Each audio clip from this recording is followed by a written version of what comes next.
ಸ್ನೇಹಿತರೆ, ಇದೊಂದು ಜೈಲು. ಆದ್ರೆ ಸಾಮಾನ್ಯ ಜೈಲಲ್ಲ. ಇಲ್ಲಿಗೆ ಪ್ರತಿದಿನ ಊಟ ಬರುತ್ತೆ, ಆದ್ರೆ ಎಲ್ಲರಿಗೂ ಅದು ತಿನ್ನೋದಕ್ಕೆ ಸಿಗೋದಿಲ್ಲ. ಈ ಜೈಲು ಒಂದು ವರ್ಟಿಕಲ್ ತರ ಇರುತ್ತೆ. ಮೇಲಿರೋರೆಲ್ಲ ರಾಜರಂತೆ ಊಟ ಮಾಡ್ತಾರೆ, ಆದ್ರೆ ಈ ಜೈಲಿನ ಕೆಳಗಡೆ ಇರೋರು ಹಸಿವಿನಿಂದ ಸಾಯ್ತಾರೆ.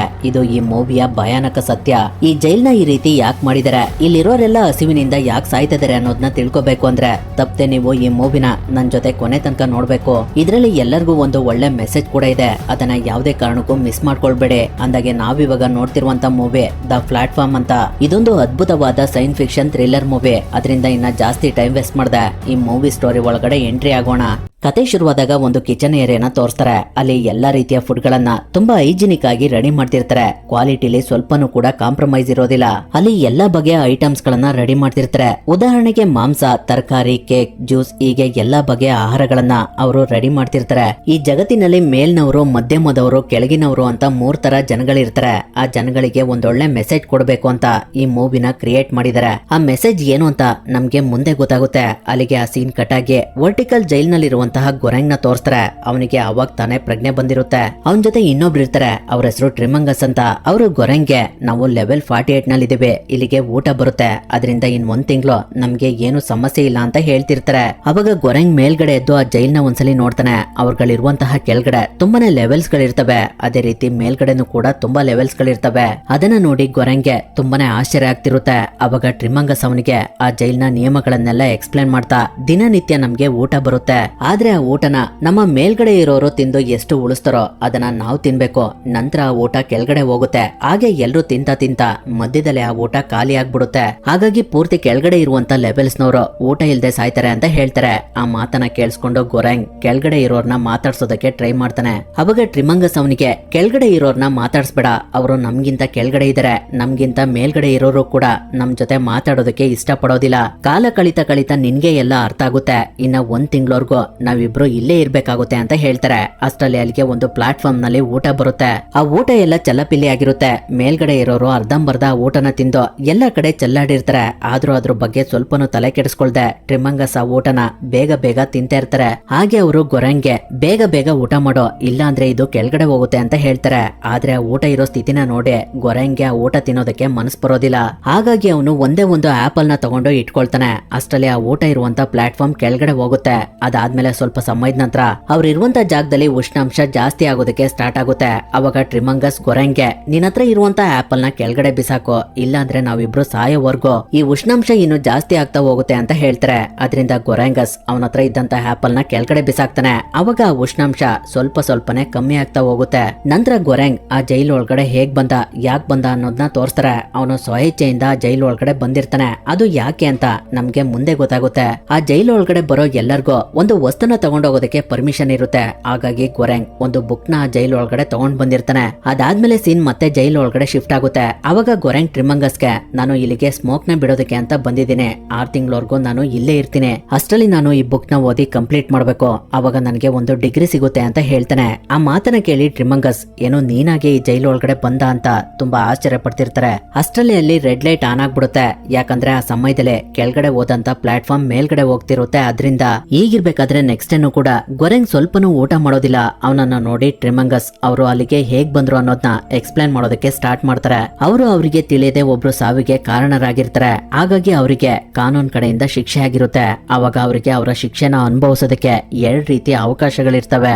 ಅದರಲ್ಲಿ ಒಂದು ಬರೀ ಹುಚ್ಚರೆ ಇರುವಂತಹ ಜಾಗದಲ್ಲಿ ಅವರು ಇರ್ಬೇಕಾಗಿರುತ್ತೆ. ಇನ್ನೊಂದು ಈ ವರ್ಟಿಕಲ್ ಜೈಲ್. ಹಾಗಾಗಿ ಅವರು ಹುಚ್ಚರ ಜೊತೆ ಇರೋದ್ಕಿಂತ ಈ ಜೈಲೇ ಬೆಸ್ಟ್ ಅಂತ ಹೇಳಿ ಈ ಜೈಲ್ ನ ಸೆಲೆಕ್ಟ್ ಮಾಡ್ಕೊಂಡಿರ್ತಾರೆ. ಆ ವಿಷಯನ ಕೇಳಿ ಗೊರೆಂಗ್ಗೆ ತುಂಬಾನೇ ಆಶ್ಚರ್ಯ ಆಗುತ್ತೆ. ಅದರಿಂದ ಅವನು ಟ್ರಿಮಂಗಸ್ಗೆ ಇಲ್ಲಿ ಎಷ್ಟು ಲೆವೆಲ್ಸ್ ಗಳಿದಾವೆ ಅಂತ ಕೇಳ್ತಾನೆ. ಅದಕ್ಕೆ ಟ್ರಿಮಂಗಸ್ ಅದು ನನಗೆ ಗೊತ್ತಿಲ್ಲ, ಆದ್ರೆ 30 ದಿನಗಳಿಗೊಮ್ಮೆ ನಮ್ಮ ಲೆವೆಲ್ಸ್ ಗಳನ್ನ ಚೇಂಜ್ ಮಾಡ್ತಾರೆ. 50 ಲೆವೆಲ್ಸ್ ಗಳಿಗಿಂತ ಜಾಸ್ತಿ ಕೆಳಗಡೆ ಹೋದ್ರೆ ಅಲ್ಲಿ ನಮ್ಗೆ ಆಹಾರ ಸಿಗೋದಿಲ್ಲ ಅಂತ ಹೇಳ್ತಾರೆ. ಆ ಮಾತನ್ನ ಕೇಳಿ ಗೊರೆಂಗ್ ನಾವು ಮೇಲ್ಗಡೆ ಇರೋರ್ಗೆ ಆಹಾರನ ಎಷ್ಟು ಬೇಕೋ ಅಷ್ಟು ತಿನ್ನಿ ಅಂತ ಹೇಳ್ಬಹುದಲ್ವಾ ಅಂತ ಹೇಳ್ತಾನೆ. ಅದಕ್ಕೆ ಟ್ರಿಮಂಗಸ್ ಅವರೆಲ್ಲ ನಿನ್ನ ಮಾತನ್ನ ಕೇಳೋ ಪರಿಸ್ಥಿತಿ ಇಲ್ಲ ಅಂತ ಹೇಳ್ತಾರೆ. ಅವಾಗ ಗೊರೆಂಗ್ ಹಾಗಾದ್ರೆ ನಾನು ಕೆಳಗಡೆ ಇರೋರ್ಗೆ ಈ ವಿಷಯನ ತಿಳಿಸ್ತೀನಿ ಅಂತ ಹೇಳ್ತಾನೆ. ಅದನ್ನ ನೋಡಿ ಟ್ರಿಮಂಗಸ್ ಇಮಿಡಿಯೇಟ್ ಆಗಿ ಕೆಳಗಡೆ ಕೆಳಗಡೆ ಇರೋರ್ ಮೇಲೆ ಮೂತ್ರ ವಿಸರ್ಜನೆ ಮಾಡ್ಬಿಡ್ತಾರೆ. ಹಾಗಾಗಿ ಗೊರೆಂಗ್ಗೆ ಏನು ಮಾಡೋದಕ್ಕಾಗದೆ ಸುಮ್ನೆ ಕೂತ್ಕೊಳ್ತಾನೆ. ಅವಾಗ ಟ್ರಿಮಂಗಸ್ ನಾನು ಹೊರ್ಗಡೆಯಿಂದ ಬರ್ಬೇಕಾದ್ರೆ ಈ ಕತ್ತಿನ ತಗೊಂಡ್ ಬಂದಿದ್ದೀನಿ ಅಂತ ತೋರಿಸ್ತಾ ಇರ್ತಾರೆ. ಅದಾದ್ಮೇಲೆ ನೆಕ್ಸ್ಟ್ ಡೇ ಎಂದಿನಂತೆ ಅವರಿಗೆ ಊಟ ಬರುತ್ತೆ. ಅವತ್ತು ಗೊರೆಂಗ್ಗೆ ತುಂಬಾನೇ ಹೊಟ್ಟೆ ಹಸ್ತಿರುತ್ತೆ. ಹಾಗಾಗಿ ಅವನಿಗೆ ಇಷ್ಟ ಇಲ್ದೇ ಇದ್ರೂ ಕೂಡ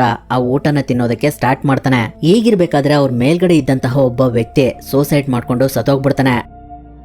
ಅದನ್ನ ನೋಡಿ ಗೊರೆಂಗ್ ಟ್ರಿಮಂಗಸ್ಗೆ ನೀವು ಇಷ್ಟ ದಿನ ಇಲ್ಲಿ ಹೇಗ್ ಬದುಕಿದೀರಾ, ನೀವು ಕೂಡ ತುಂಬಾ ಕೆಳಗಡೆ ಇರುವಂತಹ ಲೆವೆಲ್ಸ್ ಗಳಿಗೆ ಹೋಗಿದ್ದೀರಾ ತಾನೆ, ಅಲ್ಲಿ ನೀವು ಈ ಚಾಕುವಿನಿಂದ ನಿಮ್ ಜೊತೆಲಿದ್ದವನ್ನ ಸಾಯಿಸಿ ಅವರನ್ನ ತಿಂದು ಇಲ್ಲಿವರೆಗೂ ಬದುಕಿದೀರಾ ಅಲ್ವಾ ಅಂತ ಕೇಳ್ತಾನೆ.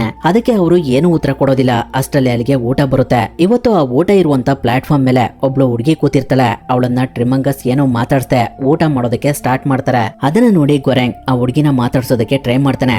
ಆದ್ರೆ ಆ ಹುಡುಗಿ ಅವನ ಜೊತೆ ಏನು ರೆಸ್ಪಾನ್ಸ್ ಮಾಡೋದಿಲ್ಲ. ಅವಾಗ ಟ್ರಿಮಂಗಸ್ ಇವಳು ಪ್ರತಿ ತಿಂಗಳು ಹೀಗೆ ಅವಳ ಮಗುನ ಹುಡ್ಕೋದಕ್ಕೆ ಅಂತ ಬರ್ತಾಳೆ. ಆದ್ರೆ ಇದುವರೆಗೂ ಆ ಮಗು ಇವಳಿಗೆ ಸಿಕ್ಕಿದೆ ಅಂತ ನಮ್ಗೆ ಯಾರಿಗೂ ಗೊತ್ತಿಲ್ಲ. ಹಾಗೆ ಪ್ರತಿ ತಿಂಗಳು ಈ ಹುಡುಗಿ ತನ್ನ ಜೊತೆಲಿ ಯಾರು ಇರ್ತಾರೆ ಅವ್ರನ್ನ ಸಾಯಿಸ್ತಾಳೆ. ಮುಂದಿನ ಸಲಿನಾದ್ರೂ ಇವಳ ಜೊತೆ ಅವಳ ಮಗಳನ್ನ ಒಂದೇ ರೂಮ್ ನಲ್ಲಿ ಹಾಕ್ತಾರೆ ಅಂತ. ಆದ್ರೆ ಇದುವರೆಗೂ ಆ ರೀತಿ ಆಗಿಲ್ಲ ಅಂತ ಹೇಳ್ತಿರ್ತಾರೆ. ಅಷ್ಟರಲ್ಲಿ ಆ ಪ್ಲಾಟ್ಫಾರ್ಮ್ ಕೆಳಗಡೆ ಹೋಗ್ಬಿಡುತ್ತೆ. ಅವಾಗ ಕೆಳಗಡೆ ಇದ್ದವರು ಅವಳನ್ನ ರೇಪ್ ಮಾಡೋದಕ್ಕೆ ಟ್ರೈ ಮಾಡ್ತಾರೆ. ಆದ್ರೆ ಅಷ್ಟರಲ್ಲಿ ಆ ಹುಡುಗಿ ಅವರಿಬ್ರನ್ನ ಸಾಯಿಸ್ಬಿಡ್ತಾಳೆ. ಅದನ್ನ ನೋಡಿ ಗೊರೆಂಗ್ಗೆ ತುಂಬಾನೇ ಆಶ್ಚರ್ಯ ಆಗ್ತಿರುತ್ತೆ. ಅದಾದ್ಮೇಲೆ ದಿನ ಕಳಿತಾ ಗೊರೆಂಗ್ ಕೂಡ ಆ ಜಾಗಕ್ಕೆ ಹೊಂದ್ಕೊಳ್ಳೋದಕ್ಕೆ ಸ್ಟಾರ್ಟ್ ಮಾಡ್ತಾನೆ. ಟ್ರಿಮಂಗಸ್ ಮತ್ತೆ ಗೊರೆಂಗ್ ಇಬ್ರು ಅಲ್ಲಿ ಒಳ್ಳೆ ಸ್ನೇಹಿತರಾಗಿ ಕಾಲ ಕಳೀತಾ ಇರ್ತಾರೆ. ಈಗಿರ್ಬೇಕಾದ್ರೆ ಒಂದಿನ ಗೊರೆಂಗ್ ನ ಯಾರೋ ಕಟಾಕಿರ್ತಾರೆ. ಅದು ಬೇರೆ ಯಾರು ಅಲ್ಲ ಟ್ರಿಮಂಗಸ್. ಅವರು ಗೊರೆಂಗ್ ಹತ್ರ ಬಂದು ಫ್ರೆಂಡ್ ನಾವಿವಾಗ 171 ಲೆವೆಲ್ ನಲ್ಲಿ ಇದೀವಿ, ಇಲ್ಲಿಗೆ ಯಾವುದೇ ಕಾರಣಕ್ಕೂ ಊಟ ಬರೋದಿಲ್ಲ, ಅದರಿಂದ ನೀನ್ ನನ್ ಮೇಲೆ ಅಟ್ಯಾಕ್ ಮಾಡಬಹುದು, ಊಟ ಇಲ್ಲ ಅಂದ್ರೆ ಎಲ್ರು ಹುಚ್ಚರಾಗ್ಬಿಡ್ತಾರೆ, ಎದ್ರು ಬೇಡ, ನಾನ್ ನಿನ್ನ ಸಾಯಿಸೋದಿಲ್ಲ, ನೀನ್ ಸತ್ರೆ ಬೇಗ ನಿನ್ನ ದೇಹ ಕೊಳ್ತೋಗ್ಬಿಡುತ್ತೆ, ಅವಾಗ ನನ್ಗೆ ತಿನ್ನೋದಕ್ಕೆ ಏನು ಸಿಗೋದಿಲ್ಲ, ನನ್ ಸ್ವಲ್ಪ ದಿನ ನನ್ನ ಹಸುವನ್ನ ತಡ್ಕೊಳ್ತೀನಿ, ಕೊನೆಗೆ ನನಗೆ ಬೇರೆ ದಾರಿ ಯಾವ್ದು ಇಲ್ಲ ಅಂದ್ರೆ ಸ್ವಲ್ಪನೇ ನಿನ್ನ ಮಾಂಸನ ನನ್ನ ಚಾಕುವಿನಿಂದ ಕಟ್ ಮಾಡಿ ತಿನ್ನೋದಕ್ಕೆ ಸ್ಟಾರ್ಟ್ ಮಾಡ್ತೀನಿ, ತಲೆ ಕೆಡಿಸ್ಕೋಬೇಡ, ಆ ಮಾಂಸನ ನಿನ್ಗೂ ಕೂಡ ತಿನ್ನೋದಕ್ಕೆ ಕೊಡ್ತೀನಿ, ಯಾಕಂದ್ರೆ ನೀನು ಕೂಡ ಜೀವಂತವಾಗಿರ್ಬೇಕಲ್ಲ ಅಂತ ಹೇಳ್ತಿರ್ತಾರೆ. ಅಷ್ಟರಲ್ಲಿ ಅಲ್ಲಿಗೆ ಊಟ ಇರುವಂತ ಪ್ಲಾಟ್ಫಾರ್ಮ್ ಬರುತ್ತೆ. ಅದರಲ್ಲಿ ಸ್ವಲ್ಪನೂ ಕೂಡ ತಿನ್ನೋದಕ್ಕೆ ಏನು ಇರೋದಿಲ್ಲ. ಅದನ್ನ ನೋಡಿ ಗೊರೆಂಗ್ ನಾವು 1 ತಿಂಗಳವರೆಗೂ ನೀರ್ ಕೊಟ್ಕೊಂಡೆ ಜೀವನ ಮಾಡಬಹುದು, ದಯವಿಟ್ಟು ನನ್ನನ್ನ ಬಿಟ್ಬಿಡು ಅಂತ ಕೇಳ್ತಾನೆ. ಆದ್ರೆ ಅದಕ್ಕೆ ಟ್ರಿಮಂಗಸ್ ನನಗೆ ವಯಸ್ಸಾಗಿದೆ, ನಾನ್ ಆ ರೀತಿ ಬದುಕೋದಕ್ಕೆ ಆಗೋದಿಲ್ಲ, ನನ್ಗೆ ನಿನ್ನ ತಿನ್ನೋದನ್ನ ಬಿಟ್ರೆ ಬೇರೆ ದಾರಿ ಇಲ್ಲ ಅಂತ ಹೇಳ್ತಾರೆ. ಆ ಮಾತಿಂದ ಗೊರೆಂಗ್ಗೆ ತುಂಬಾನೇ ದುಃಖ ಆಗ್ತಿರುತ್ತೆ. ಅದೇ ರೀತಿ ಕೆಲವು ದಿನಗಳು ಕಳೀತವೆ. ಎಷ್ಟೇ ದಿನಗಳಾದ್ರೂ ಕೂಡ ಆ ಲೆವೆಲ್ಗೆ ಊಟ ಬರೋದೇ ಇಲ್ಲ. ಮೇಲ್ಗಡೆ ಇದ್ದವರು ಆ ಊಟನೆಲ್ಲ ತಿಂದಾಕಿ ಖಾಲಿ ಮಾಡ್ಬಿಟ್ಟಿರ್ತಾರೆ. ಅದರಿಂದ ದಿನ ಕಳೀತಾ ಟ್ರಿಮಂಗಸ್ಗೂ ಕೂಡ ಹಸುವು ಜಾಸ್ತಿ ಆಗ್ತಿರುತ್ತೆ. ಹಾಗಾಗಿ ಅವ್ರಿಗೆ ಬೇರೆ ದಾರಿ ಇಲ್ದೆ ಅವರು ಗೊರೆಂಗ್ ತೊಡೆ ಭಾಗನ ಕಟ್ ಮಾಡೋದಕ್ಕೆ ಸ್ಟಾರ್ಟ್ ಮಾಡ್ತಾರೆ. ಆ ನೋವಿಂದ ಗೊರೆಂಗ್ ತುಂಬಾ ಜೋರಾಗಿ ಕೂಗ್ತಾ ಇರ್ತಾನೆ. ಅಷ್ಟರಲ್ಲಿ ಅಲ್ಲಿಗೆ ಊಟ ಇರುವಂತಹ ಪ್ಲಾಟ್ಫಾರ್ಮ್ ಬರುತ್ತೆ. ಅದರಲ್ಲಿ ಇವತ್ತು ಈ ಹಿಂದೆ ಬಂದಂತಹ ಹುಡುಗಿ ಕೂಡ ಇರ್ತಾಳೆ. ಅವಳು ಟ್ರಿಮಂಗಸ್ ಗೊರೆಂಗ್ ತೊಡೆನ ಕಟ್ ಮಾಡ್ತಿರೋದನ್ನ ನೋಡಿ ಅವರ ತಲೆಗೆ ಒಂದು ಬಾಟಲ್ ನಿಂದ ಹೊಡೆದು ಅವ್ರ ಹತ್ರ ಇದ್ದಂತ ಚಾಕುವಿನಿಂದ ಅವರ ಕತ್ನ ಕಟ್ ಮಾಡಿ ಅದೇ ಕತ್ತಿಯಿಂದ ಗೊರೆಂಗ್ ನ ಕಟ್ಟಿರುವಂತಹ ಬಟ್ಟೆನ ಕಟ್ ಮಾಡಿ ಅವನಿಗೆ ಆ ಚಾಕುನ ಕೊಡ್ತಾಳೆ. ಅವಾಗ ಅವನು ಕೋಪದಿಂದ ಟ್ರಿಮಂಗಸ್ಗೆ ಆ ಚಾಕುವಿನಿಂದ ಚುಚ್ಚಿ ಅವನನ್ನ ಸಾಯಿಸ್ಬಿಡ್ತಾನೆ. ಅದಾದ್ಮೇಲೆ ಸ್ವಲ್ಪ ಸಮಯದ ನಂತರ ಗೊರೆಂಗ್ ನ ಕಾಪಾಡದಂತ ಹುಡುಗಿ ಟ್ರಿಮಂಗಸ್ ಬಾಡಿನ ಕಟ್ ಮಾಡಿ ತಿಂತಾ ಇರ್ತಾಳೆ. ಹಾಗೆ ಅವಳು ಆ ಮಾಂಸನ ಗೊರೆಂಗೂ ಕೂಡ ತಿನ್ನೋದಕ್ಕೆ ಕೊಡ್ತಾಳೆ. ಆದ್ರೆ ಅವನಿಗೆ ಆ ಮಾಂಸನ ತಿನ್ನೋದಕ್ಕೆ ಆಗೋದಿಲ್ಲ, ಅವನಿಗೆ ವಾಮಿಟ್ ಬರ್ತಿರುತ್ತೆ. ಅದಾದ್ಮೇಲೆ ಸ್ವಲ್ಪ ಸಮಯದ ನಂತರ ಆ ಹುಡುಗಿ ಅಲ್ಲಿಂದ ಕೆಳಗಡೆ ಹೋಗ್ತಾಳೆ. ಹೀಗೆ ಸ್ವಲ್ಪ ದಿನಗಳು ಕಳೀತವೆ. ದಿನ ಕಳೀತಾ ಟ್ರಿಮಂಗಸ್ ಬಾಡಿ ಎಲ್ಲ ಕೊಳ್ತು ಹುಳ ಆಗ್ಬಿಟ್ಟಿರುತ್ತೆ. ಆದ್ರೂ ಗೊರೆಂಗ್ ಬದುಕೋದಕ್ಕೆ ಅದನ್ನೇ ತಿಂತಾ ಇರ್ತಾನೆ. ಹೀಗಿರ್ಬೇಕಾದ್ರೆ ನೆಕ್ಸ್ಟ್ ಮಂತ್ ಗೊರೆಂಗ್ ಲೆವೆಲ್ 33 ಬರ್ತಾನೆ. ಅಲ್ಲಿ ಒಬ್ಳು ಲೇಡಿ ಕೂಡ ಇರ್ತಾಳೆ. ಅವಳು ಒಂದು ನಾಯಿನ ಅವಳ ಜೊತೆ ತಗೊಂಡ್ ಬಂದಿರ್ತಾಳೆ. ಅವಳ ಹೆಸರು ಇಮೋಗ್ಯೂರಿ ಅಂತ.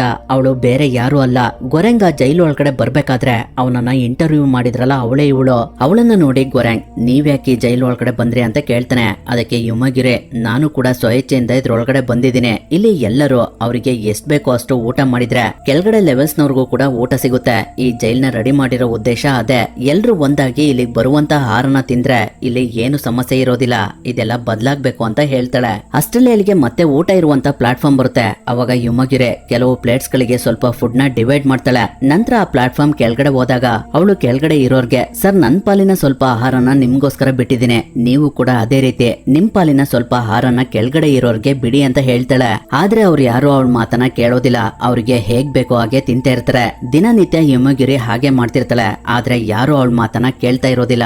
ಅದರಿಂದ ಇಮೋಗ್ಯೂರಿಗೆ ತುಂಬಾನೇ ಬೇಜಾರಾಗ್ತಿರುತ್ತೆ. ಈಗಿರ್ಬೇಕಾದ್ರೆ ನೆಕ್ಸ್ಟ್ ಡೇ ಊಟ ಇರುವಂತ ಪ್ಲಾಟ್ಫಾರ್ಮ್ ಮೇಲ್ಗಡೆ ತಿಂಗಳಿಗೆ ಒಂದ್ಸಲಿ ತನ್ನ ಮಗುನ ಉಡ್ಕೊಂಡ್ ಬರ್ತಾಳಲ್ಲ ಆ ಲೇಡಿ ಇರ್ತಾಳೆ. ಅವಳಿಗೆ ಪ್ರಜ್ಞೆ ಇರೋದಿಲ್ಲ. ಹಾಗಾಗಿ ಗೊರೆಂಗ್ ಮತ್ತೆ ಇಮೋಗ್ಯೂರಿ ಇಬ್ರು ಅವಳನ್ನ ಬೆಡ್ ಮೇಲ್ಗಡೆ ಮಲಗಿಸಿ ಅವಳ ತಲೆಗೆ ಒದ್ದೆ ಬಟ್ಟೆ ಹಾಕ್ತಾ ಇರ್ತಾರೆ. ಅಷ್ಟರಲ್ಲಿ ಆ ರೂಮ್ ಒಳಗಡೆ ಇದ್ದಂತ ವಾತಾವರಣ ತುಂಬಾ ಕೂಲ್ ಆಗೋದಕ್ಕೆ ಸ್ಟಾರ್ಟ್ ಆಗುತ್ತೆ. ಯಾಕಂದ್ರೆ ಇಮೋಗ್ಯೂರಿ ತಂದಿರುವಂತಹ ನಾಯಿ ಸ್ವಲ್ಪ ಮಾಂಸನ ಕಚ್ಕೊಂಡಿರುತ್ತೆ ಅದ್ರಿಂದ. ಹಾಗಾಗಿ ಗೊರೆಂಗ್ ಆ ಮಾಂಸನ ನಾಯಿಯಿಂದ ಕಿತ್ತು ಕೆಳಗಡೆ ಎಸಿತಾನೆ. ಅವಾಗ ಅಲ್ಲಿನ ವಾತಾವರಣ ನಾರ್ಮಲ್ ಕಂಡೀಷನ್ಗೆ ಬರುತ್ತೆ. ಅದಾದ್ಮೇಲೆ ಅವತ್ ರಾತ್ರಿ ತನ್ನ ಮಗುನ ಹುಡ್ಕೊಂಡ್ ಬಂದಂತಹ ಲೇಡಿ ಇಮೋಗಿರಿ ಜೊತೆ ಜಗಳ ಮಾಡ್ತಿರ್ತಾಳೆ. ಅವರಿಬ್ಬರನ್ನ ಬಿಡಿಸೋದಕ್ಕೆ ಅಂತ ಗೊರೆಂಗ್ ಹೋದಾಗ ಮಗುನ ಹುಡ್ಕೊಂಡ್ ಬಂದಿರುವಂತಹ ಲೇಡಿ ಇಮೋಗಿರಿ ತಂದಂತಹ ನಾಯಿನ ಸಾಯಿಸಿ ಅದನ್ನ ತಿನ್ನೋದಕ್ಕೆ ಪ್ರಯತ್ನ ಪಟ್ಟಿದ್ದಾಳೆ ಅನ್ನೋದು ಅವನಿಗೆ ಗೊತ್ತಾಗುತ್ತೆ.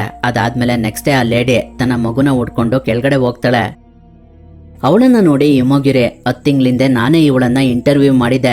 ಇವಳಿಗೆ ತಂದೆ ತಾಯಿ ಯಾರು ಇಲ್ಲ, ಹಾಗೆ ಮಕ್ಕಳು ಕೂಡ ಇಲ್ಲ, ಅವಳಿಗೆ ಬುದ್ಧಿನೂ ಕೂಡ ಸರಿ ಇಲ್ಲ. ಫಿಲ್ಮ್ ಹೀರೋಯಿನ್ ಆಗ್ಬೇಕು ಅಂತ ಆಸೆ ಇಟ್ಕೊಂಡು ಇವಳು ಈ ರೀತಿ ಆಗಿದ್ದಾಳೆ. ನಾನು 25 ವರ್ಷಗಳಿಂದ ಇಲ್ಲಿ ಕೆಲಸ ಮಾಡ್ತಿದ್ದೀನಿ. 8 ವರ್ಷಗಳಿಂದ ಜನರನ್ನ ಈ ನರ್ಕಕ್ಕೆ ಕಳಿಸ್ತಾ ಇದ್ದೀನಿ. ಇಲ್ಲಿ ಯಾವುದೇ ರೀತಿ ಮಗು ಇಲ್ಲ. 16 ವರ್ಷಕ್ಕಿಂತ ಒಳಪಟ್ಟವ್ರನ್ನ ಇಲ್ಲಿನ ಮ್ಯಾನೇಜ್ಮೆಂಟ್ ಈ ಜೈಲ್ ಒಳಗಡೆ ಸೇರ್ಸೋದಿಲ್ಲ. ಇಲ್ಲಿ ಇಷ್ಟೆಲ್ಲ ಕಷ್ಟ ಇದೆ ಅಂತ ನನಗೆ ಗೊತ್ತಿರ್ಲಿಲ್ಲ. ನಾನು ಕ್ಯಾನ್ಸರ್ ಇಂದ 3 ವರ್ಷದಿಂದ ಹೋರಾಡ್ತಾ ಇದ್ದೀನಿ ಅಂತ ಹೇಳಿ ಅವಳ ದೇಹದಲ್ಲಾಗಿರುವಂತ ಇನ್ಫೆಕ್ಷನ್ ತೋರಿಸ್ತಾಳೆ. ಹಾಗೆ ಅವಳು ಈ ಸಮಸ್ಯೆಯಿಂದನೇ ನಾನು ಇಲ್ಲಾದ್ರೂ ನೆಮ್ಮದಿಯಿಂದ ಇರಬಹುದು ಅಂತ ಬಂದೆ, ಆದ್ರೆ ಇಲ್ಲಿ ಇಷ್ಟೆಲ್ಲ ಸಮಸ್ಯೆ ಇದೆ ಅಂತ ನನಗೆ ಗೊತ್ತಿರ್ಲಿಲ್ಲ ಅಂತ ಹೇಳ್ತಾಳೆ. ಅವಾಗ ನಮ್ಗೆ ಆ ಜೈಲ್ ನಲ್ಲಿ ಏನೆಲ್ಲ ಆಹಾರನ ರೆಡಿ ಮಾಡ್ತಾರೆ ಅನ್ನೋದನ್ನ ತೋರಿಸ್ತಾರೆ. ಹಾಗೆ ಆಹಾರನ ಹೇಗ್ ನೀಟಾಗಿ ಜೋಡಿಸಿ ಆ ಪ್ಲಾಟ್ಫಾರ್ಮ್ ಒಳಗಡೆ ಕಳಿಸ್ತಾರೆ ಅನ್ನೋದನ್ನ ತೋರಿಸ್ತಾರೆ. ಅಲ್ಲಿ ಎಲ್ಲಾ ರೀತಿಯ ಫುಡ್ ಇರುತ್ತೆ, ಆದ್ರೆ ಅದನ್ನ ಯಾರು ಸರಿಯಾಗಿ ಬಳಸ್ಕೊಳ್ಳೋದಿಲ್ಲ. ಅವ್ರಿಗೆ ಮನ್ಸಿಗೆ ಬಂದಂತೆ ಅದನ್ನ ತಿಂದು ಇನ್ನೂ ಸ್ವಲ್ಪ ಫುಡ್ ನ ವೇಸ್ಟ್ ಮಾಡ್ತಿರ್ತಾರೆ. ಅವರೆಲ್ಲ ಕರೆಕ್ಟ್ ಆಗಿ ಆ ಫುಡ್ ನ ಯೂಸ್ ಮಾಡ್ಕೊಂಡ್ರೆ ಅಲ್ಲಿರೋರ್ ಎಲ್ಲರಿಗೂ ಆ ಫುಡ್ ಸಿಗುತ್ತೆ ಅನ್ನೋದು ಗೊರೆಂಗ್ಗೆ ಅರ್ಥ ಆಗುತ್ತೆ. ಈಗಿರ್ಬೇಕಾದ್ರೆ ನೆಕ್ಸ್ಟ್ ಮಂತ್ ಅವರಿಬ್ರು 202 ರೂಮ್ ಒಳಗಡೆ ಹೋಗ್ತಾರೆ. ಅದರಿಂದ ಇಮೋಗಿರೆ ಸೂಸೈಡ್ ಮಾಡ್ಕೊಂಡು ಸತ್ತೋಗಿರ್ತಾಳೆ. ಯಾಕಂದ್ರೆ ಒಂದು ಅಲ್ಲಿ ಊಟ ಸಿಗೋದಿಲ್ಲ ಅಂತ, ಇನ್ನೊಂದು ಅಲ್ಲಿರೋರ್ನ ಅವಳ ಕೈಲಿ ಬದಲಾಯಿಸೋದಕ್ಕೆ ಆಗೋದಿಲ್ಲ ಅಂತ. ಅವಳನ್ನ ನೋಡಿ ಗೊರೆಂಗ್ಗೆ ಏನ್ ಮಾಡ್ಬೇಕು ಅಂತಾನೆ ಗೊತ್ತಾಗ್ತಾ ಇರೋದಿಲ್ಲ. ಅವಾಗ ಅವನ್ ಮುಂದೆ ಇಮೋಗಿರಿ ಮತ್ತೆ ಟ್ರೈಮಗಸ್ ನ ಇಲ್ಯೂಷನ್ ಬರುತ್ತೆ. ಇಮೋಗಿರಿ ಗೊರೆಂಗ್ಗೆ ನನ್ನ ದೇಹನ ತಿಂದು ನೀನು ಇಲ್ಲಿ ಬದುಕಬಹುದು, ನಾನು ಅದಕ್ಕೋಸ್ಕರನೇ ಸೂಸೈಡ್ ಮಾಡ್ಕೊಂಡಿದ್ದೀನಿ. ಗೊರೆಂಗ್ ನೀನು ಬದುಕಲೇಬೇಕು, ನೀನು ಬದುಕಿ ಇಲ್ಲಿರುವಂತ ಸಿಸ್ಟಮ್ ನ ಚೇಂಜ್ ಮಾಡ್ಬೇಕು ಅಂತ ಹೇಳ್ತಿರ್ತಾಳೆ. ಟ್ರೈಮಗಸ್ ಕೂಡ ನೀನು ಈ ದೇಹನ ತಿನ್ಲಿಲ್ಲ ಅಂದ್ರೆ ಇಲ್ಲಿ ಬದುಕೋದಕ್ಕೆ ಆಗೋದಿಲ್ಲ ಅಂತ ಹೇಳ್ತಿರ್ತಾರೆ. ಅವ್ರುಗಳು ಆಡ್ತಿರುವಂತ ಮಾತನ್ನ ಕೇಳಿಸ್ಕೊಂಡು ಗೊರೆಂಗ್ಗೆ ಹುಚ್ಚಿಡಿಯೋ ತರ ಆಗ್ತಿರುತ್ತೆ. ಈಗಿರ್ಬೇಕಾದ್ರೆ ಕೆಲವು ದಿನಗಳು ಕಳಿತವೆ. ಅದರಿಂದ ಗೊರೆಂಗ್ಗೆ ಅವನ ಹಸುವನ್ನ ತಡೆಯೋದಕ್ಕೆ ಆಗ್ತಾ ಇರೋದಿಲ್ಲ. ಹಾಗಾಗಿ ಅವನು ಪೇಪರ್ನ ತಿನ್ನೋದಕ್ಕೆ ಸ್ಟಾರ್ಟ್ ಮಾಡ್ತಾನೆ. ಆದ್ರೂ ಅವನ ಹಸಿವು ಕಮ್ಮಿ ಆಗೋದಿಲ್ಲ. ಅದರಿಂದ ಅವನು ಒಂದು ಗ್ಲಾಸ್ ಪೀಸ್ ನ ತಗೊಂಡು ಅದರಲ್ಲಿ ಇಮೋಗಿರಿ ಬಾಡಿನ ಕಟ್ ಮಾಡಿ ಅದನ್ನ ತಿನ್ನೋದಕ್ಕೆ ಶುರು ಮಾಡ್ತಾನೆ. ಇದೇ ರೀತಿ 1 ತಿಂಗಳು ಕಳೆದೋಗ್ಬಿಡುತ್ತೆ. ನೆಕ್ಸ್ಟ್ ಮಂತ್ ಅವನು 6th ಲೆವೆಲ್ ನಲ್ಲಿರುವಂತ ರೂಮಿಗೆ ಬರ್ತಾನೆ. ಅವಾಗ ಅವನ ಜೊತೆ ಒಬ್ಬ ಇರ್ತಾನೆ. ಅವನ ಹೆಸರು ಭರತ್ ಅಂತ. ಅವನು ಆ ಜೈಲ್ ಒಳಗಡೆ ಬರ್ಬೇಕಾದ್ರೆ ಒಂದು ಹಗ್ಗನ ತಗೊಂಡ್ ಬಂದಿರ್ತಾನೆ. ಅದರ ಸಹಾಯದಿಂದ ಅವನು ಮೇಲ್ಗಡೆ ಹೋಗೋದಕ್ಕೆ ಮೇಲ್ಗಡೆ ಇರೋರ ಹತ್ರ ಸಹಾಯ ಕೇಳ್ತಾನೆ. ಅದಕ್ಕೆ ಅವರು ಮೊದ್ಲು ಒಪ್ಪೋದಿಲ್ಲ. ಆದ್ರೆ ಸ್ವಲ್ಪ ಸಮಯದ ನಂತರ ಅವರು ಅವನಿಗೆ ಸಹಾಯ ಮಾಡ್ತೀವಿ ಅಂತ ಒಪ್ಕೊಳ್ತಾರೆ. ಅದರಿಂದ ಭರತ್ ಅವನ ಹತ್ರ ಇದ್ದಂತ ಹಗ್ಗನ ಮೇಲ್ಗಡೆ ಎಸ್ತೋ ಅದರ ಸಹಾಯದಿಂದ ಮೇಲ್ಗಡೆ ಹೋಗ್ತಾ ಇರ್ತಾನೆ. ಇನ್ನೇನು ಅವನು ಮೇಲ್ಗಡೆ ಹೋಗ್ಬೇಕು, ಅಷ್ಟರಲ್ಲಿ ಮೇಲ್ಗಡೆ ಇದ್ದವರು ಅವನ ಮೇಲೆ ಟಾಯ್ಲೆಟ್ ಮಾಡ್ಬಿಡ್ತಾರೆ. ಹಾಗಾಗಿ ಭರತ್ ಮತ್ತೆ ಕೆಳಗಡೆ ಬಿದ್ದೋಗ್ತಾನೆ. ಆ ಸಮಯದಲ್ಲಿ ಅವನ್ ತಂದಂತ ಹಗ್ಗ ಕೂಡ ಕೆಳಗಡೆ ಬಿದ್ದೋಗುತ್ತೆ. ಅದರಿಂದ ಅವನು ತುಂಬಾನೇ ದುಃಖ ಪಡ್ತಿರ್ತಾನೆ. ಈಗಿರ್ಬೇಕಾದ್ರೆ ಅವತ್ ರಾತ್ರಿ ಗೊರೆಂಗ್ ಭರತ್ ಹತ್ರ ಹೋಗಿ ನನ್ಗೆ ನೀನು ಸಹಾಯ ಮಾಡಿದ್ರೆ ನಾವೆಲ್ಲ ಇದರಿಂದ ಬಚಾವಾಗಬಹುದು. ನಾವು ಊಟದ ಜೊತೆ ಕೆಳಗಡೆ ಹೋಗಿ ಎಲ್ಲರಿಗೂ ಊಟ ಸಿಗೋ ತರ ಮಾಡೋಣ. ನಾವು ಹಾಗೆ ಮಾಡಿದ್ರೆ ಈ ಸಿಸ್ಟಮ್ ಬ್ರೇಕ್ ಆಗುತ್ತೆ. ಇಲ್ಲಿ ಆಲ್ಮೋಸ್ಟ್ ಆಲ್ 250 ಲೆವೆಲ್ಸ್ ಗಳಿದಾವೆ. ಅವುಗಳನ್ನೆಲ್ಲ ನಾವು ರೀಚ್ ಮಾಡಿದ್ರೆ ಎಲ್ಲ ಸರಿ ಹೋಗುತ್ತೆ ಅಂತ ಹೇಳ್ತಾನೆ. ಆದ್ರೆ ಅದಕ್ಕೆ ಭರತ್ ಒಪ್ಪೋದಿಲ್ಲ. ಕೆಳಗಡೆ ಹೋಗೋದು ಒಂದೇ, ಇಲ್ಲೇ ಸೂಸೈಡ್ ಮಾಡ್ಕೊಳ್ಳೋದು ಒಂದೇ ಅಂತ ಹೇಳ್ತಾನೆ. ಅವಾಗ ಗೊರೆಂಗ್ ಅವನಿಗೆ ಎಲ್ಲ ಅರ್ಥ ಆಗೋ ತರ ಹೇಳಿ ಅವನನ್ನ ಒಪ್ಪಿಸ್ತಾನೆ. ಅದರಿಂದ ಅವರಿಬ್ರು ಮಂಟಲಿರುವಂತ ರಾಡ್ ಗಳನ್ನ ಕಿತ್ಕೊಂಡು ನೆಕ್ಸ್ಟ್ ಡೇ ಊಟ ಬಂದಾಗ ಅವರಿಬ್ರು ಆ ಊಟದ ಜೊತೆ ಕೆಳಗಡೆ ಹೋಗ್ತಾ ಕೆಳಗಡೆ ಇರೋರ್ಗೆ ನಾಳೆ ನೀವು ಊಟ ಮಾಡಿ, ಇವತ್ತು ನಾವು ಈ ಊಟನ 50 ಲೆವೆಲ್ಸ್ ಗಳಿಗಿಂತ ಕೆಳಗಡೆ ಇರೋರ್ಗೆ ಕೊಡ್ತೀವಿ ಅಂತ ಹೇಳ್ತಾರೆ. ಆದ್ರೆ ಅವ್ರ ಮಾತನ್ನ ಅವರು ಕೇಳ್ದೆ ಊಟ ಮಾಡೋದಕ್ಕೆ ಸ್ಟಾರ್ಟ್ ಮಾಡ್ತಾರೆ. ಅದರಿಂದ ಗೊರೆಂಗ್ ಮತ್ತೆ ಭರತ್ ಇಬ್ರು ಅವರಿಬ್ರನ್ನ ಸಾಯಿಸ್ಬಿಡ್ತಾರೆ. ಇದೇ ರೀತಿ ಅವರು ಕೆಳಗಡೆ ಹೋಗ್ತಾ ಹೋಗ್ತಾ ಯಾರಿಗೂ ಆ ಊಟನ ತಿನ್ನೋದಕ್ಕೆ ಬಿಡ್ತಾ ಇರೋದಿಲ್ಲ. ಈಗಿರ್ಬೇಕಾದ್ರೆ ಆ ಸಮಯದಲ್ಲೇ ಒಂದು ಪ್ಲಾಟ್ಫಾರ್ಮ್ ನಲ್ಲಿ ಭರತ್ನ ಗುರುಗಳಿರ್ತಾರೆ. ಅವರು ಭರತ್ಗೆ ಸಖತ್ ಬೈತಾ ನೀವಿಬ್ರು ಏನ್ ಮಾಡ್ತಿದ್ದೀರಾ ಅಂತ ಕೇಳ್ತಾರೆ. ಅವಾಗ ಭರತ್ ಅವರಿಗೆ ಎಲ್ಲಾನು ಎಕ್ಸ್ಪ್ಲೇನ್ ಮಾಡ್ತಾನೆ. ಅದಕ್ಕೆ ಅವರು ಇದು ನಿಜವಾಗ್ಲೂ ಒಳ್ಳೆ ಕೆಲಸ, ಆದ್ರೆ ನೀವು ಕೆಳಗಡೆ ಇರೋರ್ಗೆ ಸಹಾಯ ಮಾಡ್ತೀರಾ, ಅದೇ ರೀತಿ ಮೇಲ್ಗಡೆ ಇರೋರ್ಗೆ ಏನ್ ಮಾಡ್ತೀರಾ? ಅದ್ರ ಬದಲು ನೀವು ಒಂದು ಡಿಶ್ ನ 0 ಲೆವೆಲ್ಗೆ ಹೋಗೋವರೆಗೂ ಅದನ್ನ ಕಾಪಾಡಿ ಅಲ್ಲಿ ಕಳಿಸ್ಕೊಡಿ. ಅದು ಈ ಅಡ್ಮಿನಿಸ್ಟ್ರೇಟ್ಗೆ ಒಂದು ಮೆಸೇಜ್ ತರ ಕೆಲಸ ಮಾಡುತ್ತೆ. ಅವಾಗ ಅವರು ಇಲ್ಲಿರುವಂತ ಸಿಸ್ಟಮ್ ನ ಬದಲಾವಣೆ ಮಾಡಬಹುದು ಅಂತ ಹೇಳ್ತಾರೆ. ಹಾಗಾಗಿ ಭರತ್ ಮತ್ತೆ ಗೊರೆಂಗ್ ಇಬ್ರು ಒಂದು ಕೇಕ್ ಡಿಶ್ ನ ಇಟ್ಕೊಂಡು ಅದನ್ನ ಸೇಫ್ ಆಗಿ ಕೆಳಗಡೆ ತಗೊಂಡು ಹೋಗ್ತಾ ಇರ್ತಾರೆ. ನಂತರ ಅವ್ರುಗಳು ಹಾಗೆ ಕೆಳಗಡೆ ಹೋಗ್ತಾ 51 ಲೆವೆಲ್ಸ್ ನಿಂದ ಸ್ವಲ್ಪ ಸ್ವಲ್ಪನೇ ಊಟ ಕೊಡೋದಕ್ಕೆ ಸ್ಟಾರ್ಟ್ ಮಾಡ್ತಾರೆ. ಆ ಸಮಯದಲ್ಲಿ ಒಂದು ಪ್ಲಾಟ್ಫಾರ್ಮ್ ನಲ್ಲಿ ಒಬ್ಬ ವ್ಯಕ್ತಿ ಮಗುನ ಉಟ್ಕೊಂಡ್ ಬಂದಂತಹ ಲೇಡಿ ಮೇಲೆ ಅಟ್ಯಾಕ್ ಮಾಡಿ ಅವಳಿಗೆ ಚಾಕುವಿನಿಂದ ಚುಚ್ಚಿ ಸಾಯಿಸ್ತಾ ಇರ್ತಾನೆ. ಅದನ್ನ ನೋಡಿ ಗೊರೆಂಗ್ ಅವನ ಮೇಲೆ ಅಟ್ಯಾಕ್ ಮಾಡಿ ಅವನಿಗೆ ಹೊಡೆಯೋದಕ್ಕೆ ಸ್ಟಾರ್ಟ್ ಮಾಡ್ತಾನೆ. ಅವನ ಜೊತೆ ಇನ್ನೊಬ್ಬ ಇರ್ತಾನೆ. ಅವನ ಕೈಲಿ ಒಂದು ಕತ್ತಿ ಕೂಡ ಇರುತ್ತೆ. ಅದರಿಂದ ಅವನು ಭರತ್ಗೆ ಹೊಡೆದ್ಬಿಡ್ತಾನೆ. ಆದ್ರೂ ಭರತ್ ಅವನ ಜೊತೆ ಫೈಟ್ ಮಾಡೋದಕ್ಕೆ ಸ್ಟಾರ್ಟ್ ಮಾಡ್ತಾನೆ. ಆ ಸಮಯದಲ್ಲಿ ಈ ಕಡೆ ಗೊರೆಂಗ್ ಹೊಡಿತಿದ್ದಂತಹ ವ್ಯಕ್ತಿ ಗೊರೆಂಗ್ ನ ಕೆಳಗಡೆ ಬೀಳ್ಸಿ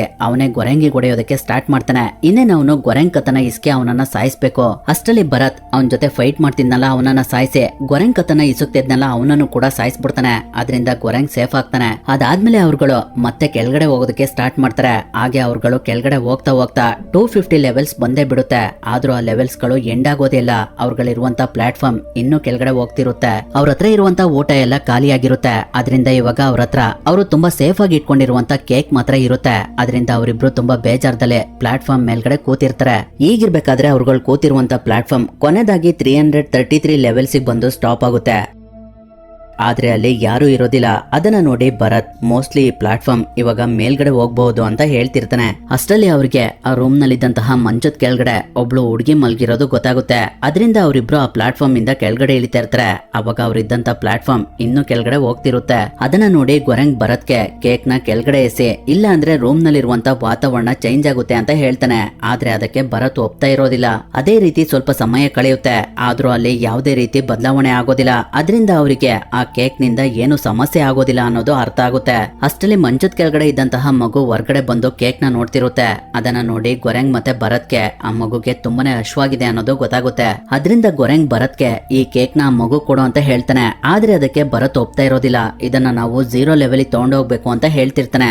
ಆದ್ರೂ ಹೇಗೋ ಮಾಡಿ ಗೊರೆಂಗ್ ಆ ಕೇಕ್ ನ ಮಗು ಕೊಡಿಸ್ತಾನೆ. ಅವಾಗ ಆ ಮಗು ಆ ಕೇಕ್ ನ ತುಂಬಾನೇ ಇಷ್ಟಪಟ್ಟು ತಿಂತಾ ಇರುತ್ತೆ. ಅದಾದ್ಮೇಲೆ ಅವತ್ ರಾತ್ರಿ ಅವ್ರುಗಳು ಆ ರೂಮ್ ನಲ್ಲೇ ರೆಸ್ಟ್ ಮಾಡ್ತಾರೆ. ಆ ಸಮಯದಲ್ಲಿ ಗೊರೆಂಗ್ ಅವ್ನ್ ತಂದಿರುವಂತ ಬುಕ್ ನ ಓದೋದಕ್ಕೆ ಸ್ಟಾರ್ಟ್ ಮಾಡ್ತಾನೆ. ಅವಾಗ ಯುಮಗಿರಿ ಟ್ರೈಮಗಸ್ ಮತ್ತೆ ಮಗುನ ಹುಡುಕ್ತಾ ಇದ್ಲಲ್ಲ, ಅವರ ಇಲ್ಯೂಷನ್ ಗೊರೆಂಗ್ ಮುಂದೆ ಬಂದು ನೀನ್ ಹುಡುಕ್ತಾ ಇರುವಂತ ಸೊಲ್ಯೂಷನ್ ನಿನ್ ಜೊತೆ ಇದ್ದಾಳಲ್ಲ ಆ ಮಗುನೆ ಅಂತ ಹೇಳ್ತಿರ್ತಾರೆ. ಹಾಗೆ ಅವ್ರ ತರನೇ ಭರತ್ ಕೂಡ ಗೊರೆಂಗ್ ಈ ಮಗುನೆ ನಮಗೆ ಬೇಕಾಗಿರುವಂತ ಮೆಸೇಜ್ ಅಂತ ಹೇಳ್ತಿರ್ತಾನೆ. ಯಾಕಂದ್ರೆ ಭರತ್ ಕೂಡ ಸತ್ತೋಗಿರ್ತಾನೆ. ಅವನಿಗೆ ಈ ಹಿಂದೆ ಫೈಟ್ ಮಾಡ್ತಿರ್ಬೇಕಾದ್ರೆ ಇಂಜುರಿ ಆಗಿರುತ್ತೆ. ಅದರಿಂದನೇ ತುಂಬಾನೇ ಬ್ಲಡ್ ಬ್ಲೀಡಿಂಗ್ ಆಗಿ ಅವನು ಡೆತ್ ಆಗಿರ್ತಾನೆ. ಅದನ್ನ ನೋಡಿ ಗೊರೆಂಗ್ಗೆ ತುಂಬಾನೇ ದುಃಖ ಆಗ್ತಿರುತ್ತೆ. ಈಗಿರ್ಬೇಕಾದ್ರೆ ಅವನು ನೆಕ್ಸ್ಟ್ ಡೇ ಅವ್ರಿರುವಂತ ರೂಮ್ಗೆ ಪ್ಲಾಟ್ಫಾರ್ಮ್ ಬರೋ ತನಕ ವೇಟ್ ಮಾಡಿ ಅದು ಅಲ್ಲಿಗೆ ಬಂದಾಗ ಮಗುನ ಅದ್ರ ಮೇಲ್ಗಡೆ ಕೂರಿಸ್ಕೊಂಡು ಕೆಳಗಡೆ ಹೋಗ್ತಾ ಇರ್ತಾನೆ. ಅಲ್ಲಿಂದ ಕೆಳಗಡೆ ಯಾವುದೇ ರೀತಿ ರೂಮ್ಸ್ ಗಳಿರೋದಿಲ್ಲ. ಎಲ್ಲ ಕಡೆ ಕತ್ಲು ಆವರಿಸ್ಕೊಂಡಿರುತ್ತೆ. ಸ್ವಲ್ಪ ಸಮಯದ ನಂತರ ಅವ್ರು ಇರುವಂತ ಪ್ಲಾಟ್ಫಾರ್ಮ್ ಒಂದು ಜಾಗಕ್ಕೆ ಬಂದು ಸ್ಟಾಪ್ ಆಗುತ್ತೆ. ಅವಾಗ ಟ್ರೈಮಗಸ್ ನ ಇಲ್ಯೂಷನ್ ಗೊರೆಂಗ್ ಮುಂದೆ ಬಂದು ನಿನ್ನ ಪ್ರಯಾಣ ಇಲ್ಲಿಗೆ ಕೊನೆಗೊಂಡಿದೆ. ಈ ಮಗು ನಿಜವಾಗ್ಲೂ ಸಂದೇಶನೇ, ಆದ್ರೆ ನೀನ್ ಸಂದೇಶ ಅಲ್ಲ. ಅದರಿಂದ ಈ ಮಗು ಜೊತೆ ನೀನು ಕೂಡ ಮೇಲ್ಗಡೆ ಹೋಗುವ ಅವಶ್ಯಕತೆ ಇಲ್ಲ ಅಂತ ಹೇಳ್ತಾರೆ. ಅದರಿಂದ ಗೊರೆಂಗ್ ಆ ಪ್ಲಾಟ್ಫಾರ್ಮ್ ಇಂದ ಕೆಳಗಡೆ ಇಳಿದು ಟ್ರೈಮಗಸ್ ಜೊತೆ ಹೋಗ್ತಾ ಇರ್ತಾನೆ. ಅಷ್ಟರಲ್ಲಿ ಮಗು ಇದ್ದಂತ ಪ್ಲಾಟ್ಫಾರ್ಮ್ ಮೇಲ್ಗಡೆ ಹೋಗೋದಕ್ಕೆ ಸ್ಟಾರ್ಟ್ ಆಗುತ್ತೆ. ಅಲ್ಲಿಗೆ ಈ ಮೂವಿ ಕೂಡ ಎಂಡ್ ಆಗುತ್ತೆ. ಸ್ನೇಹಿತರೆ, ಕೊನೆದಾಗಿ ಈ ಮೂವಿಯ ಮಾರೋ ಸ್ಟೋರಿ ಏನು ಅಂದ್ರೆ ಎಲ್ರು ಹಂಚ್ಕೊಂಡ್ ತಿಂದ್ರೆ ಅಥವಾ ಅರ್ಥ ಮಾಡ್ಕೊಂಡು ಜೀವನ ಮಾಡಿದ್ರೆ ಏನು ಸಮಸ್ಯೆ ಇರೋದಿಲ್ಲ ಅಂತ. ಈ ಮೂವಿಯ ಪಾರ್ಟ್ 2 ಕೂಡ ಇದೆ. ಈ ಸ್ಟೋರಿ ನಿಮ್ಗೆ ಇಷ್ಟ ಆದ್ರೆ ತಪ್ಪದೆ ಕಮೆಂಟ್ ಮಾಡಿ, ಅದನ್ನು ಕೂಡ ಎಕ್ಸ್ಪ್ಲೇನ್ ಮಾಡ್ತೀನಿ.